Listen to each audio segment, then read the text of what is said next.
Hey guys, welcome back to the Teacher's Trek. Today I'm going to be talking about kind of how I got into the teaching profession. So I've mentioned on a few of my other videos that I did a program called the MAT program, or the Masters in Teaching program, and I had never heard of this program until I started researching ways to get a teaching credential once you already get your bachelor's degree. So I didn't want to go back and get another bachelor's degree to get my teaching license. I didn't do lateral entry, but I wanted to go back to school and get some kind of experience to kind of get me really ready to enter the profession with a confident mind and ability.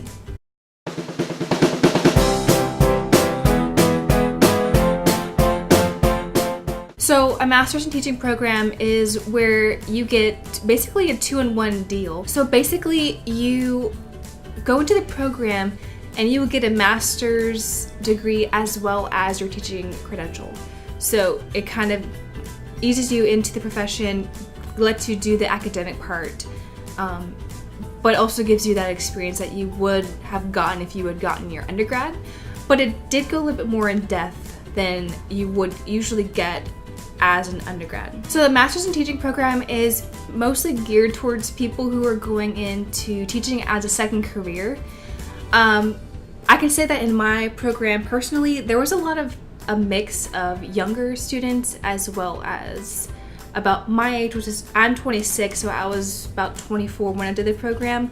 So kind of a little bit of mid-20s to early 30s, but then there's also a couple people that were a little bit older as well who are going back in to really do a second career. They've already had an amazing career and they went back to become a teacher. So if you are anyone who has a bachelor's degree already, don't be afraid to go and apply for this program thinking that it's not for you, because this program is really geared for people who have a lot of different backgrounds. So it's going to meet your needs in some way. What I really want to do with this video is to really give you a clear understanding of what an MAT program is, kind of the rigor of the program, how mine was a little bit structured, and what yours might look like, as well as just some tips and the basic requirements of the program. So one of the first major questions you are going to want to ask yourself is, why do you want to do this program?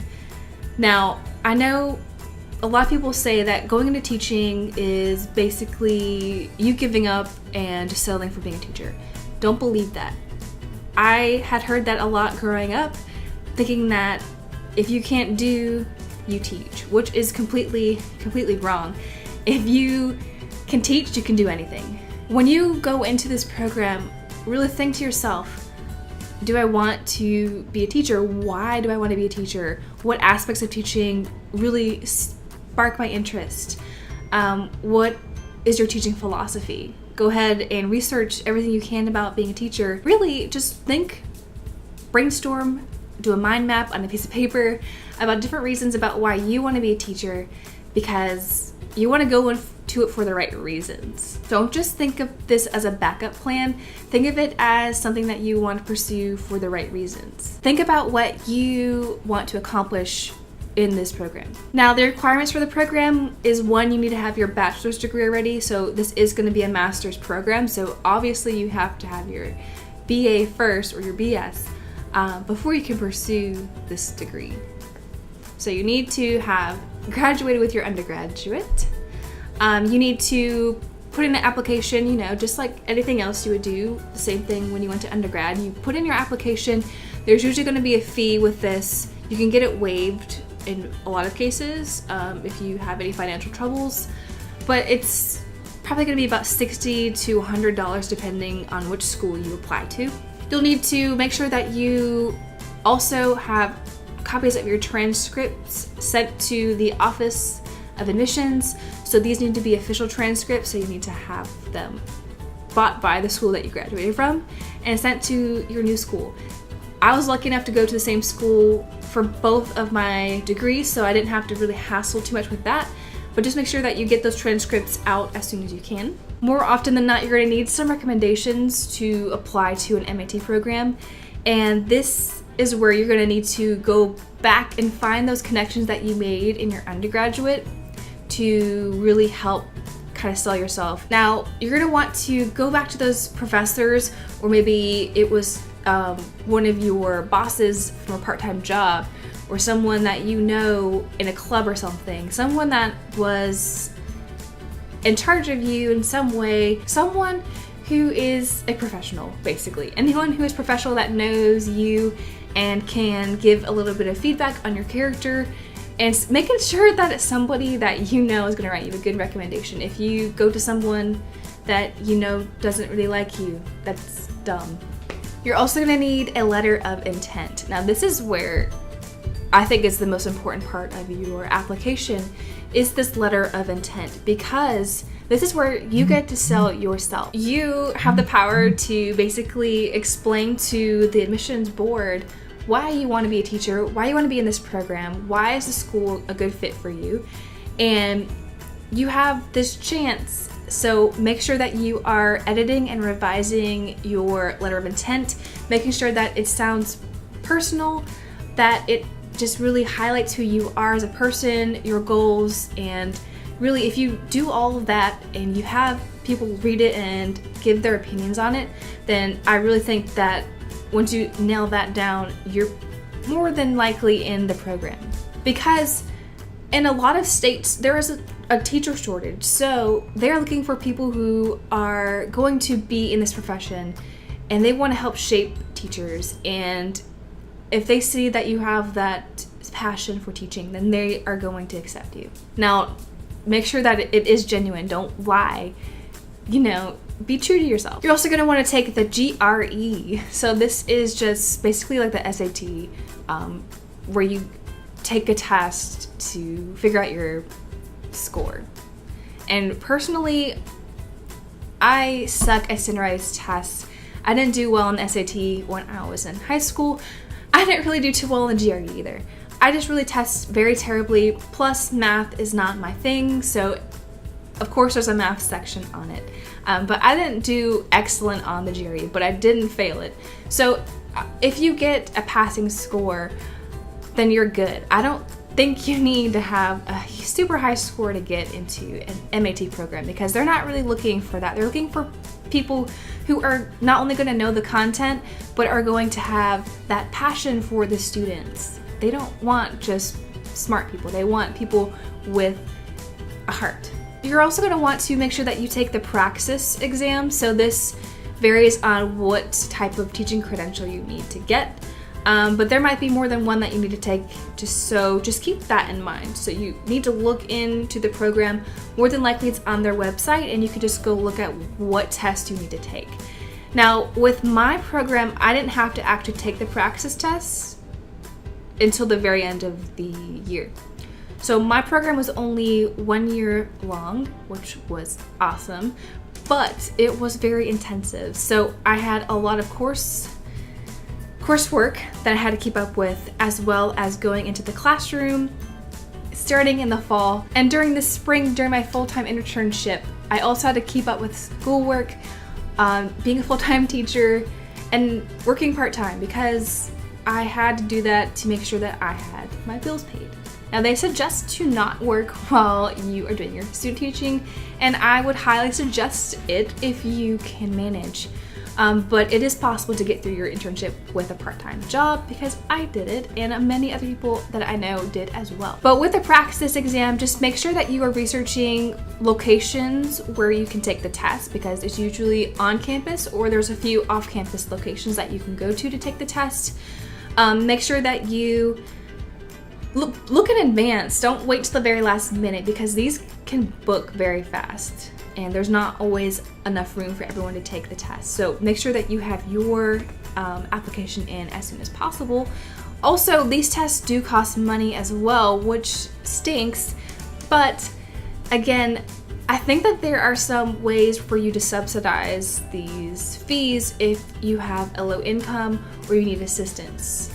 Also think of using financial aid for helping you pay for these tests as well if you need the assistance. Another thing that you're going to want to do before you go into the schools is to get your TB shot.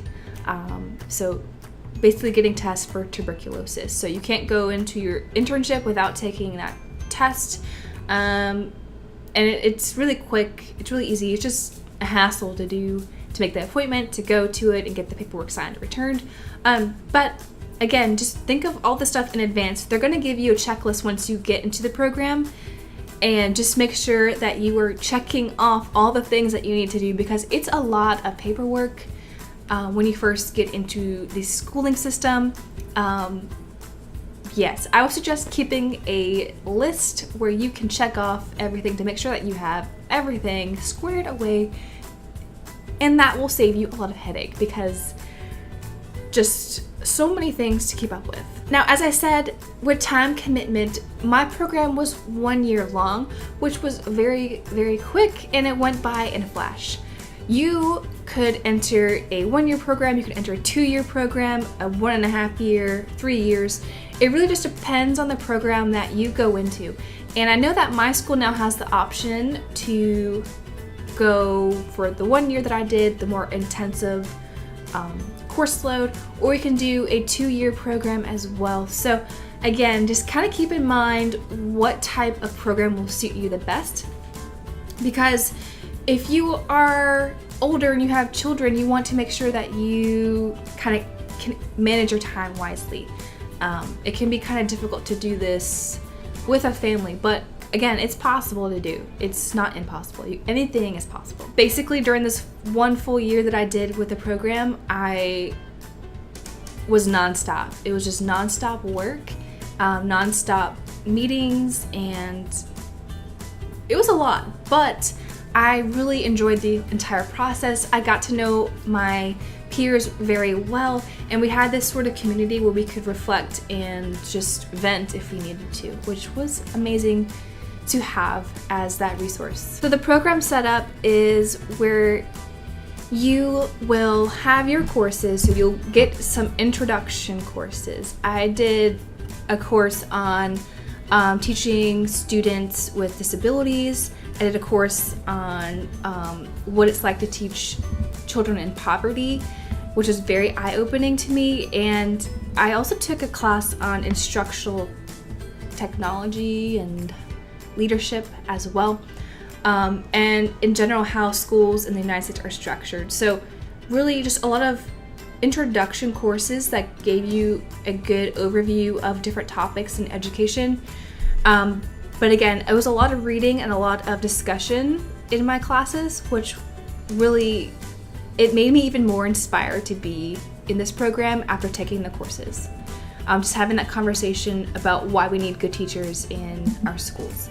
It really gave me that drive to want to finish and continue in the program. So what I did with my year program, so I had summer classes to start with. I started in the summer, then I had my fall semester, and in that semester is where we started to enter the program and went into the actual classrooms. So I know that the undergrads that I worked alongside with, they were not able to go into the classrooms as much as we did, and they didn't have as much experience as we got, which was one advantage for us. Now, I know they had a few other experiences, of course, because they had more field experiences in the classrooms going throughout their entire 4 years of college. But this, for me, was my first experience. So having the ability to go and just be able to be in the classroom basically an entire year was just amazing, amazing, amazing. I learned so much in that year, and everything I learned I use to this day in all my classes. Now in the fall, you have your kind of stepping stones. You start taking over a few mini lessons. You might take over one class, but in the fall is when I actually had my full-time internship. So this is where I took over 4 classes. So I taught 4 classes, and it was the most difficult experience that I've ever had to do. It was definitely a learning curve. I felt in the very beginning that I was not good at teaching at all, but you just need to keep putting yourself out there, keep practicing, and you just kind of get into that groove, and you just kind of you just kind of have to find yourself in your teaching style. Because you are observing a lot of other teachers, you try to mimic who they are, but that's not you. So take stuff from those teachers that you observe, but also make sure you stay true to yourself, and then everything else will kind of fall into place after that. You are gonna have an amazing mentor when you get into your internship, and really that's the highlight of the whole entire program, is just getting to know your partnership teacher and just having them always there to help guide you. And you just learn so much from this whole experience that you're just gonna have this information overload. So make sure that you have some sort of notebook where you just jot down ideas that you get and different designs that you see in classrooms, like how people set up their classrooms and all that just random stuff that you'll probably forget, but you don't want to forget. So make sure that you do have a notebook where you can write down your notes. Also, keep all of your documentation. So when you're in this program, you're going to be observed by a lot of different people. So your partnership teacher is going to observe you every day. They're going to be there by your side, and they're going to have, just feedback on what you did good, what you could work on, and that's going to be very helpful. But with that, I had to do a lot of documentation. So you're always going to want to keep a lot of copies in some sort of folder or in that notebook where you keep all of your notes, so that you have everything together, because at the end of the year, when you're about to graduate, you need to turn in all of that paperwork. So keep all of that close and don't lose anything. You're also going to get a lot of people from your university coming over to observe you as well. And this can get kind of nerve-wracking. For me personally though, I don't get nervous when I'm observed. The very first time I might have had a little bit of nerves, but it went normal. I mean, there was someone watching me, but I didn't feel weird about it. So after that, I just kind of just forget that they're actually in the room observing me, and it just goes well. So if you're someone who's afraid of being observed, it's fine to be nervous, but they're not gonna bite you, they're not gonna be mean to you, they're just gonna have just things for you to work on that will improve your teaching even more, because everybody has something that they can continually keep improving. No one is perfect. Check your email too, because there's gonna be a lot of important emails, both from your school that you were interning at and, for your own classes. Keep up with that email. Your advisors are going to be sending out a lot of important emails about when paperwork is due, when certain assignments are due, so make sure that you're keeping tabs with that. It can get kind of confusing when you have work and school at the same time and all of those different meetings and stuff. So make sure that you have some sort of planner or calendar where you can just mark it up and make sure that you are always prepared for what's happening. Would I do this program over? Do I regret it, or am I happy? And what I can say is that this program has really changed the direction of my life. I feel just so prepared and ready to tackle everyday teaching. I feel like just teaching has impacted me so much. I just feel like I'm on the right path and that I'm going to make a difference. Every day, I love going to work. I like this summer, I worked on teaching basically every day. I worked on creating this YouTube channel, on creating my blog. Basically, would I do this again? And the answer is yes, because I really can't imagine where my life would be at right now if I hadn't gone to this program, because it's just really impacted my life in such a positive way. I've been able to combine my passion for teaching, for educating the next generation, for making students aware of global situations in the world, whether it be politics or just cultures in general. I love being able to present that to students and making it just more of an everyday thing for them. I've been able to connect a lot of my passions with this career. I get to teach, I get to always be learning myself about all the content that I enjoy learning about, which is history. I love everything about my job because it combines both of those passions of mine, but I also get to explore my passion of being able to create. I can create resources for my classroom.